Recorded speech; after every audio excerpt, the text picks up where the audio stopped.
تو اس میں آج اب کتنے لوگ ہیں جو کہ اب بھی گرفتار ہیں؟ کیونکہ جب ہم یہ دیکھ رہے ہیں کہ 2000 سے زائد لوگ رہا ہو چکے ہیں، تو کیا سب رہا نہیں ہوئے؟ ابھی بھی کیا بڑی تعداد میں لوگ ایسے ہیں جو گرفتار ہیں، اور وہ کیوں نہیں رہا ہوئے ابھی تک؟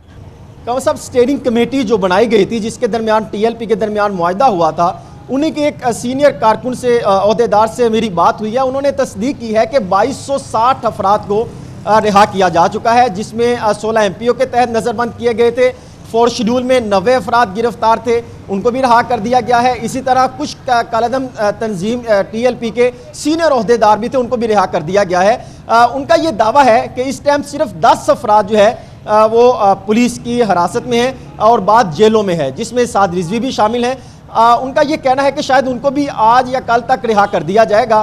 سعد رضوی کا فیصلہ جو ہے وہ عدالت پر چھوڑا ہے اور باقیوں کو شاید وہ رہا کر دیے جائیں گے. اچھا یہ بتائیے کہ یہ جو پولیس اہلکاروں کی ہلاکتیں ہوئی تھیں، اس میں براہ راست ملزمان نامزد ہوئے تھے، اور اگر کیا نامزد ہوئے تھے تو وہ بھی چھوٹے ہیں یا وہ نہیں چھوٹے؟ دیکھیں کامران صاحب، اس کی تحقیقات ابھی کی جا رہی ہے. ابھی جو نامزد ہوئے تھے ان میں سے تو کئی افراد ایسے ہیں جو تو ابھی گرفتار ہی نہیں ہو سکے، اور متعدد افراد کو 4 شیڈول کی لسٹ سے نکالا گیا. اور جو اسداد دہشت گردی ایکٹ 1997 کے تحت جو مقدمات درج کیے گئے تھے، اس میں سے بھی متعدد کارکن اور افراد جو کہ ایف آئی آر میں درج تھے، ان کو ایف آئی آر سے ڈیلیٹ کر دیا گیا ہے. اور اسی طرح 4 شیڈول کی لسٹ سے بھی ان کو ڈیلیٹ کر دیا گیا ہے. ان کو کچھ وقت کے لیے نکالا نہیں ہے، بلکہ جو اجلاس ہوا تھا اس میں باقاعدہ منظوری دی گئی ہے اور ڈیلیٹ کر دیا گیا ہے. اب صرف چند ایک افراد ہیں جو نامعلوم افراد رہ چکے ہیں، صرف انہی کی گرفتاری باقی ہے. جبکہ لاہور میں جو 2 پولیس اہلکار شہید ہوئے تھے، وہ یہ پولیس کی جانب سے بھی تصدیق کی گئی ہے کہ وہ پولیس کی گاڑی کے نیچے آ کے خود ہی وہ جو ہے وہ شہید ہوئے تھے، جن پر ان پر الزام اس کا عائد نہیں کیا جا رہا تھا. جبکہ باقی افراد کا شہادت کا الزام ٹی ایل پی کے کارکنوں پر جو ہے وہ لگایا جا رہا تھا. گویا کہ کیا یہ وہ صورتحال پیدا ہو رہی ہے کہ اب سے چند دنوں بعد ہم دیکھیں گے تو پولیس کے کاغذوں میں، پولیس کے ریکارڈ میں یہ جو واقعات ہوئے اتنے شدید، یہ جو ابھی پورے دھرنے کے واقعات ہوئے، اس کا کہیں کوئی وجود نہیں ملے گا، کیونکہ وہ ایف آئی آرز میں سے نام نکالے جا رہے ہیں، لوگ رہا ہو گئے ہیں، آپ نے فرمایا کہ ڈیلیٹ ہو گئے ہیں نام. تو ایسا لگے گا کہ جیسے کچھ ہوا ہی نہیں تھا. اگر مورخ اس زمانے کے ریکارڈ کو چیک کرے گا تو کچھ نہیں نظر آئے گا اس میں. کامران صاحب، ایک معاہدہ جو ہوا تھا اس میں محکمہ داخلہ پنجاب نے اس کا باقاعدہ لیٹر بھی بھجوایا ہے، جس میں ٹی ایل پی کے جو معاہدہ ہوا تھا وہ مینشن کیے گئے. وہ 4 سطریں ہیں جس میں ٹی ایل پی کی جانب سے یہ کہا گیا تھا کہ حکومت اور ٹی ایل پی کے درمیان کہیں غلط فہمی تھی تو اس کی ہم معذرت خواہ ہیں، اور آئندہ ہم اس کو ایک مضبوط سیاسی جماعت کے طور پہ سامنے آئیں گے جو آئین اجازت دیتا ہے. اور اس سے بھی واضح ہوتا ہے کہ مورخ بالکل درست لکھے گا کہ ایسا کچھ ہوا ہی نہیں. اور یہ بھی سچویشن سامنے آ سکتی ہے کہ آئندہ آنے والے دنوں میں حالات اس حد تک بھی ہو سکتے ہیں کہ یہ سیاسی جماعت کے طور پر مضبوط پوزیشن بھی اختیار کر سکتی ہے. اور جو اسٹیئرنگ کمیٹی کے عہدیدار ہیں وفاق اور پنجاب میں، ان سے میری بات ہوئی، وہ یہ دعویٰ کرتے ہیں کہ آئندہ آنے والے 2 روز میں بڑی تبدیلی سامنے آئے گی. ان کا یہ دعویٰ ہے کہ شاید کل جو کیس لگا ہے انسداد دہشت گردی عدالت میں، وہاں سے جو ہے پوزیٹیو رسپانس ملے گا، اور ممکن ہے کہ وہاں سے اجازت کے بعد سعد رضوی بھی رہا ہو جائیں گے کل تک.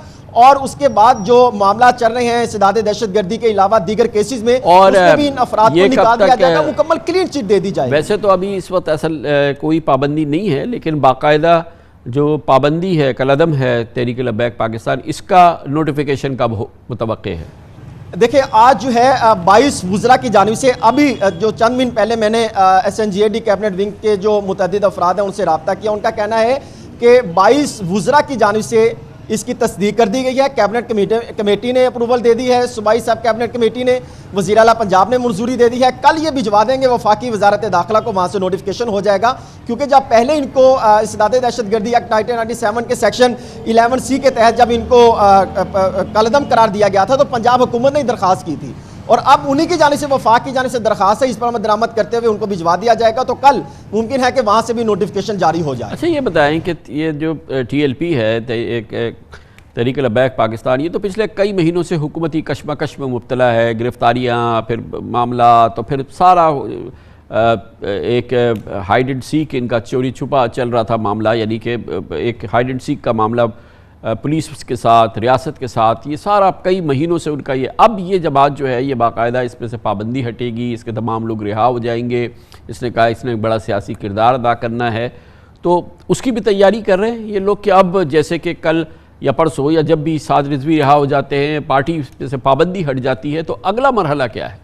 کل صاحب جو ان کے عہدیدار ہیں اور حکومتی عہدیداروں سے جو بات ہوئی ہے ان کا یہ کہنا ہے کہ شاید کئی ایسی پوزیشن جہاں پر ٹی ایل پی کے اچھے خاصے ووٹ ہیں اس میں حکومت بھی ان کے ساتھ مل کے کئی جگہوں پہ الیکشن لڑنے کا ارادہ رکھتی ہے، اور کئی ایسے حکومتی عہدیدار ہیں جب سعد رضوی رہا ہوں گے تو شاید وہ گلدستے لے کر ان تک پہنچیں گے بھی، ان کو پھول بھی پیش کیے جائیں گے، اور یہی ہے ابتدا حکومت کی جانب سے کہ جہاں پر وہ کئی اختلافات تھے اب وہ بہت ہی قریب ہوتی بھی دکھائی دے رہی ہے، اور شاید یہ سیاسی جماعت بھی بنتی دکھائی دے گی کیونکہ اکثریت ان کے جہاں سے بھی ان کے کھڑے ہوئے ہیں یا تو دوسری پوزیشن لے کر ان کی پارٹی سامنے آئی تھی یا تیسری پوزیشن کے جس سے N133 یہاں پہ تیسری پوزیشن تھی، اس سے کئی جگہوں پہ انتخابات میں بھی بڑی مضبوط پوزیشن ان کی دکھائی دی تھی۔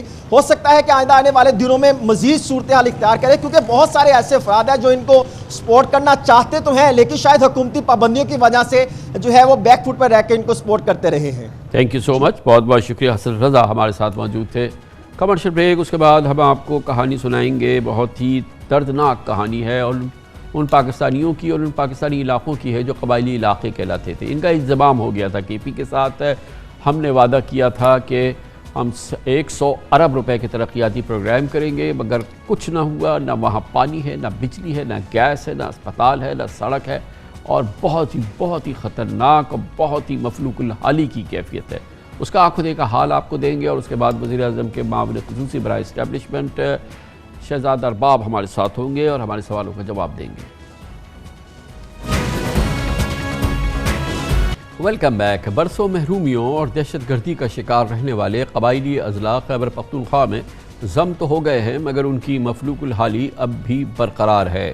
ماضی میں فاٹا کے نام سے مشہور ساتوں قبائلی ایجنسیز باجوڑ، محمد، خیبر، اورکزئی، کرم، جنوبی وزیرستان، شمالی وزیرستان 3.5 سال قبل صوبہ خیبر پختونخوا میں ان کا انضمام ہوا تھا، جس کے بعد 7 صوبائی اضلاع بن گئے تھے۔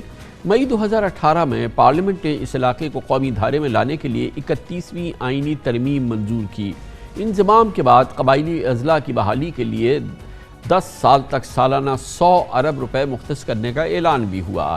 اس کے علاوہ NFC کے تحت ہر سال 3% فنڈز وفاق اور صوبوں کے مشترکہ پول سے بھی جاری ہونے تھے۔ وزیر اعظم عمران خان نے بھی مختلف مواقع پر ان فنڈز کے اجرا پر زور دیا، لیکن ان تمام صوبوں کے صاف انکار کے بعد لگتا ہے وفاقی حکومت بھی قبائلی اضلاع کو بھول بھال گئی ہے۔ ہر سال 100 ارب روپیہ قبائلی علاقے کی ڈیولپمنٹ کے اوپر خرچ ہوگا اگلے 10 سال تک۔ 4 صوبوں نے اپنی زبان دی تھی کہ جب فاٹا مرجر ہوگا تو وہ اپنے NFC وارڈ سے 3% دیں گے فاٹا کو، کیونکہ وہ فاٹا کے اندر جو تباہی ہوئی وار آن ٹیرر کی وجہ سے تو ان کے بڑے برے حالات تھے، تو ان کی ری ڈیولپمنٹ کے اندر انہوں نے پیسے دینے۔ میں آج ریکویسٹ کروں گا سارے صوبوں کو کہ اب آپ نے زبان دی ہوئی ہے یہ پوری کریں، کیونکہ اس علاقے میں خاص ضرورت ہے۔ قبائلی اضلاع کے انضمام سے اب تک 400 ارب روپے کا ترقیاتی کام تو دور کی بات ہے، متعدد علاقوں میں بنیادی ضرورتیں بھی دور دور تک دستیاب نہیں ہیں۔ صاف پانی کے لیے لوگ دربدر ہیں، تعلیم اور صحت کے شعبوں کی بدترین صورتحال ہے۔ ملک میں بجلی کی اضافی پیداوار کے باوجود قبائلی علاقوں میں بجلی آنے کے انتظار میں لوگ بوڑھے ہو گئے ہیں۔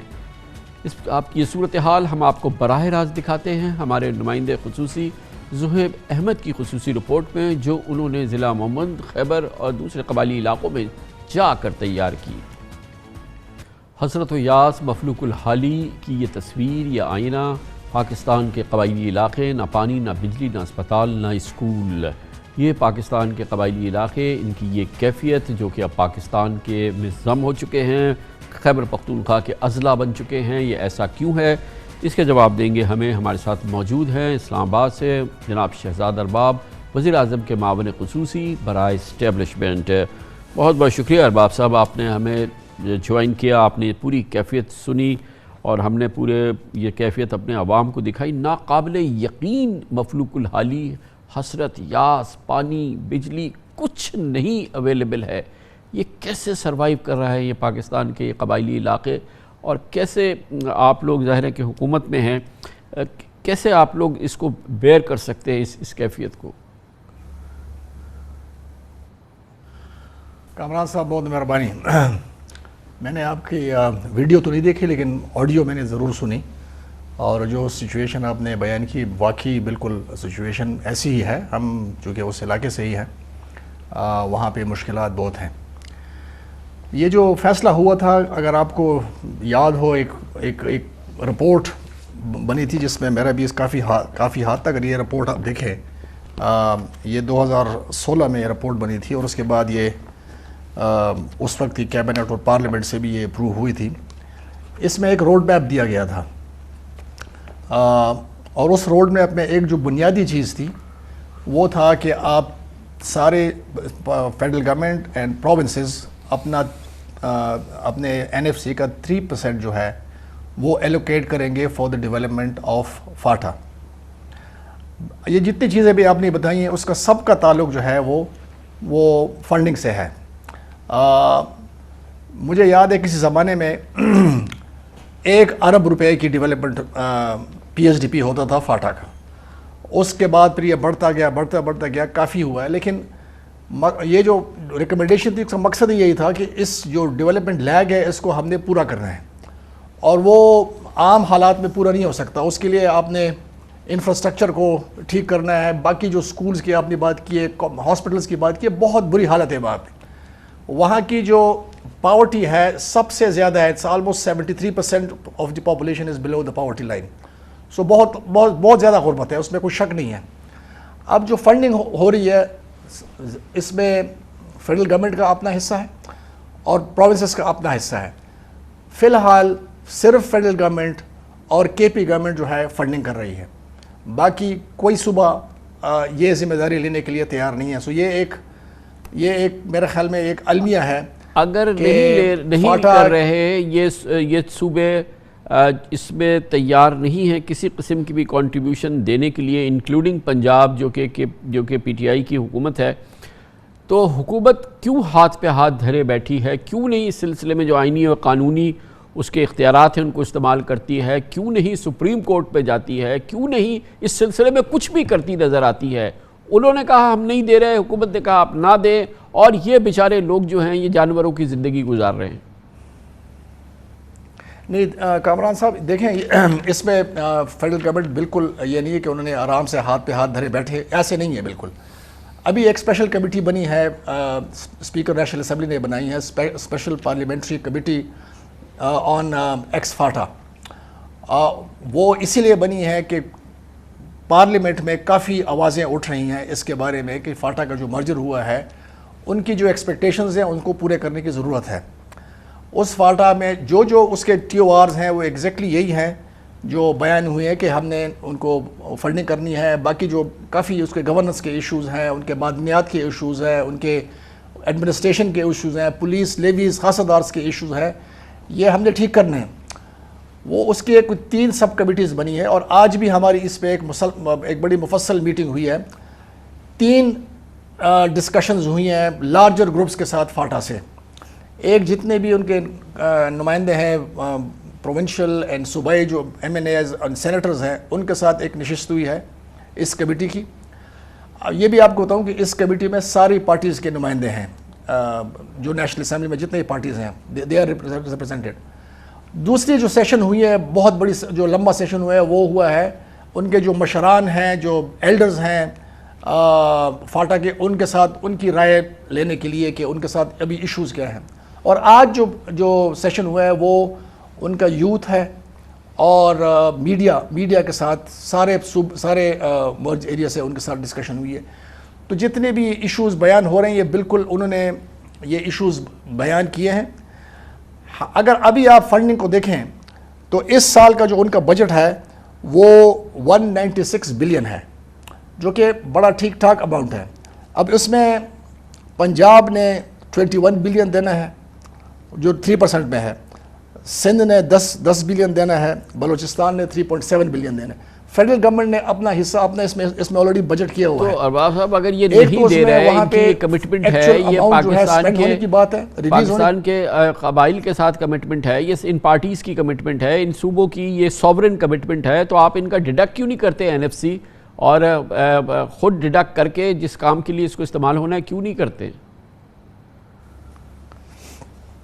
اب اس میں جو فیصلہ ہوا ہے وہ یہ ہوا ہے کہ اسی مہینے یہ جو کمیٹی بنی ہے جو اسپیکر اس کو لیڈ کرے گا، یہ فیصلہ ہوا ہے کہ اسی مہینے میں یہ کمیٹی جائے گی پہلے پنجاب کی چیف منسٹر اور ان کے جتنے بھی ہیں لوگ ان سے ملاقات دے گی اسی NFC پہ، اور اس کے بعد وہ جائیں گے سندھ اور بلوچستان۔ تو اس کی کوشش تو اوبیسلی جاری ہے کہ پروونسز کو آن بورڈ ہونا چاہیے، کیونکہ جب تک یہ نہیں ہوگا، ایک تو اونرشپ نہیں ہوگی ساری فیڈریشن کی، اور دوسری بات ہے کہ وہاں پہ جو مسئلے ہیں اسی طرح رہیں گے۔ اور آپ کو پتہ ہے کہ اب جو سچویشن افغانستان میں ابھری ہے اس کا ڈائریکٹ امپیکٹ جو ہے وہ فاٹا پہ ہوگا اور ہو رہا ہے، اور اگر اس ایسے صورتحال میں لوگ جو ہے وہ مطمئن نہیں ہیں، حکومت سے مطمئن نہیں ہے، اسٹیٹ سے مطمئن ہے، تو وہ اس کے حالات کسی دوسری طرف بھی جا سکتے ہیں۔ اس لیے اس کمیٹی کا مقصد ہی یہی ہے کہ یہ جتنے بھی جو ڈائمنشنز ہیں اس کو دیکھیں، اور اس کے بعد یہ ایک مفصل رپورٹ پروونشل اور فیڈرل گورنمنٹ کو دیں۔ یہ 45 ڈیز کا ان کو ٹائم دیا گیا ہے اس کمیٹی کو، اس میں بھی ہوں، گورننس کی جو سب کمیٹی ہے اس کو میں ہیڈ کر رہا ہوں۔ اسی طرح ایک کمیٹی پولیٹیکل کمیٹی بنی ہے اور ایک فائنانس پہ کمیٹی بنی ہے، تو یہ تینوں کمیٹیز کو 45 ورکنگ ڈیز دیے گئے ہیں، جس پہ وہ پروونشل گورنمنٹ کے ساتھ سب کے ساتھ ڈسکشن کے بعد ایک جامع پروگرام دیں گے انشاءاللہ۔ اس پہ ہم اس کو امپلیمنٹیشن کے لیے پھر ہم آگے ایک پروگرام بنائیں گے۔ بہت بہت شکریہ جناب شہزاد ارباب، وزیر اعظم کے معاون خصوصی برائے اسٹیبلشمنٹ۔ سوالوں کے جواب دے رہے تھے، ہم نے آپ کو دکھایا پاکستان کے سابقہ 7 قبائلی علاقوں میں حسرت ہے، یاس ہے، مفلوق الحالی ہے، نہ پانی ہے، نہ بجلی ہے، نہ گیس ہے، نہ اسکول ہے، نہ اسپتال ہے، حکومت کیوں ہاتھ پہ ہاتھ دھرے بیٹھی ہے۔ اس کے ساتھ ہی ہمارے آج کے پروگرام کا اختتام ہوتا ہے۔ کل آپ سے پھر ملاقات ہوگی انشاءاللہ۔ کل تک کے لیے کامران خان کو اجازت، اللہ حافظ ناصر۔